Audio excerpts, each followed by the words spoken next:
Je dirais que l'appel m'est venu dans le temps. Enfant, j'avais ce désir qui était présent au fond de mon cœur, mais auquel je ne faisais pas forcément attention. Et c'est vraiment en discernant petit à petit des signes dans ma vie que j'ai vraiment fini par comprendre que le Seigneur m'appelait à être prêtre. Il y a vraiment eu quand même un temps de déclic avec les JMJ de Madrid en 2011, un matin entre la catéchèse et la messe, où on pouvait chacun piocher une phrase de la parole de Dieu. Ce jour-là, j'ai pioché la phrase « Je t'ai choisi », tirée du prophète Agée. Cette question de l'appel qui m'était directement adressé, c'est vraiment ça qui a joué pour moi pour me dire « Bon, le Seigneur m'appelle, maintenant, à quoi est-ce qu'il m'appelle ? Il faut vraiment que je prenne cette question au sérieux, il faut vraiment que je cherche à savoir qu'est-ce que le Seigneur attend de moi. » Pour moi, Jésus, c'est tout simplement le Fils de Dieu qui m'a aimé, qui s'est livré pour moi. C'est cet ami, ce frère qui est la source de toute mon espérance. Grâce à Jésus, je sais que le chemin entre la terre et le ciel a été ouvert. Par Jésus, je sais que je peux espérer le ciel. Par Jésus, je sais que tout devient possible. Je sais que je suis pardonné. En Jésus, je sais que Dieu m'aime. Voilà, Jésus, c'est Dieu fait homme. C'est Dieu qui nous dit qu'il ne reculera devant rien pour venir jusqu'à nous, qui nous dit que rien n'est trop fou pour venir nous sauver. Et donc Jésus, c'est oui, la source de toute ma joie, de toute mon espérance.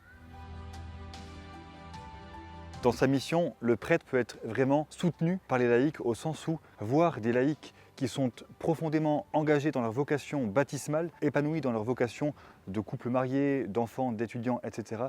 C'est aussi source de beaucoup de réconfort. Pour ça aussi, je trouve ça très beau d'être entouré et en collaboration étroite avec les laïcs. Ça permet de voir et de s'émerveiller finalement de cet engagement qu'eux-mêmes prennent, de voir comment est-ce qu'ils rayonnent eux aussi à la manière qui leur est propre de leur foi et de leur vocation baptismale.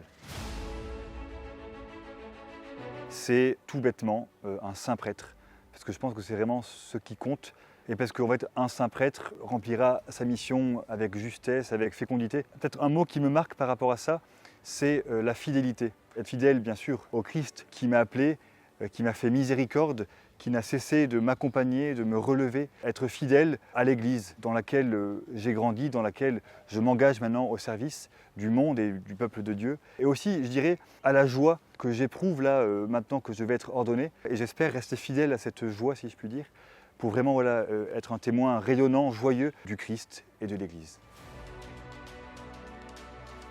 C'est le bienheureux Karl Eisner, qui était un prêtre allemand envoyé en camp de concentration à Dachau et qui a été ordonné prêtre dans ce camp.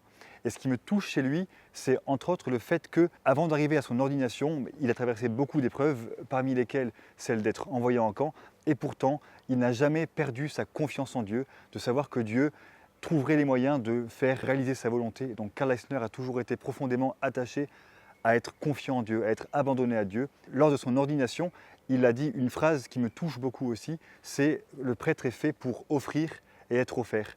Il offre Dieu aux hommes, il offre les hommes à Dieu.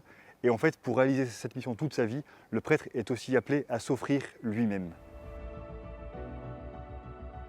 Cette année, j'ai eu la joie de m'engager dans une équipe de rugby sur la paroisse et cet engagement a été en fait pour moi source de beaucoup de joie et de découverte. En allant dans cette équipe de rugby, j'entrais en contact avec des personnes que je n'aurais jamais vues, des gens qui ne viennent jamais à l'église, si ce n'est pour un enterrement. Et vraiment, ça a été un lieu de rencontre qui m'a beaucoup renouvelé aussi dans mon enthousiasme pour la mission, je dirais. Le fait d'être avec eux toute l'année, toute la saison, de participer aux entraînements quand je pouvais aussi aux matchs, c'était en fait l'occasion de belles discussions sur la foi, sur le baptême, etc., sur l'église. Je crois vraiment que c'est l'occasion de semer des choses qui après feront leur chemin et puis il s'agit de faire confiance à l'Esprit Saint pour qu'il fasse grandir ce que j'aurais pu semer par ces rencontres peut-être très fortuites.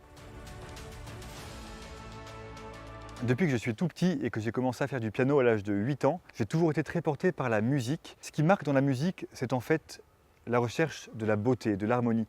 Parce que je crois vraiment qu'aujourd'hui, l'harmonie, la belle musique, peut vraiment toucher les cœurs et les conduire, je crois, à Dieu. Une phrase qui m'avait marqué, qui avait été dite par Marco Fressina. Finalement, sur Terre, on est comme dans une répétition générale pour le ciel, qui sera une grande louange éternelle de Dieu. Et donc, je me dis, profitons de ce temps sur la Terre pour louer le Seigneur, pour le chanter autant que l'on peut, car ensuite, nous aurons toute l'éternité pour faire un grand concert avec toute la création.